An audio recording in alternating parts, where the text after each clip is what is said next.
Excellencies, 8 months ago we left COP26 with 1.5 degrees on life support. Since then, its pulse has weakened further.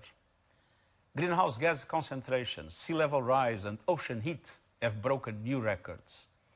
Half of humanity is in the danger zone from floods, droughts, extreme storms and wildfires. No nation is immune.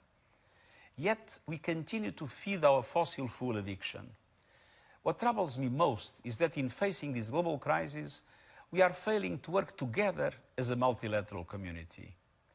Nations continue to play the blame game instead of taking responsibility for our collective future. We cannot continue this way. We must rebuild trust and come together to keep 1.5 alive and to build climate-resilient communities. Promises made must be promises kept.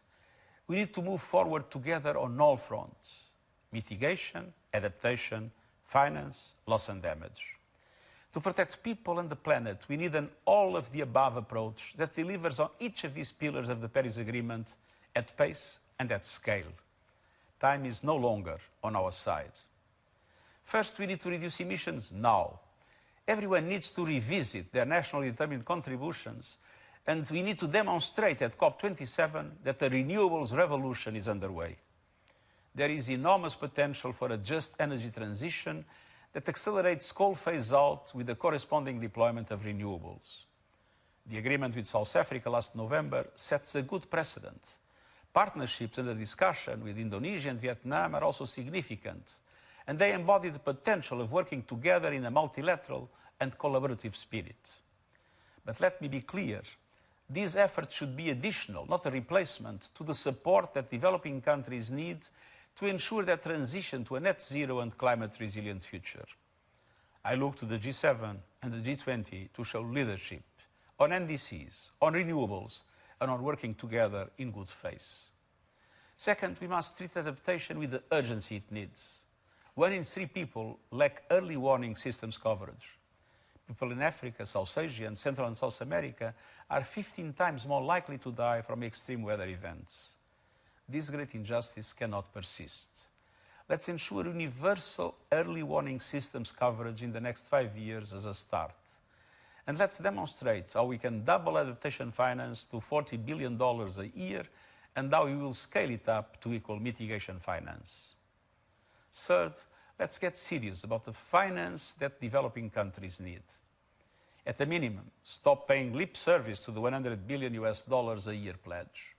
Give clarity through deadlines and timelines and get concrete on its delivery. And let's ensure that those who need funding most can access it. As shareholders of multilateral development banks, developed countries must demand the immediate delivery of the investments and assistance needed to expand renewable energy and build climate resilience in developing countries. Demand that these banks become fit for purpose. Demand that they change their tired frameworks and policies to take more risk and dramatically improve their dismal private investment mobilization ratio of 29 cents to the dollar. They should increase funding that does not require sovereign guarantees. And they should use partnerships and instruments to take on risk that will unleash the trillions of dollars of private investment that we need. Let's show developing countries that they can rely on their partners. Fourth, loss and damage has languished on the sidelines for too long. It is eroding the trust we need to tackle the climate emergency together. I've seen firsthand the impact of sea level rise, crippling drought and devastating floods. Loss and damage is happening now.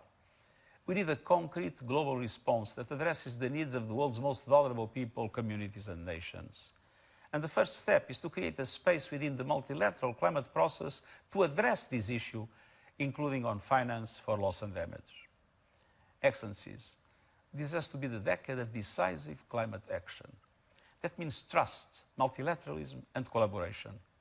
We have a choice: collective action or collective suicide. It is in our hands. Thank you.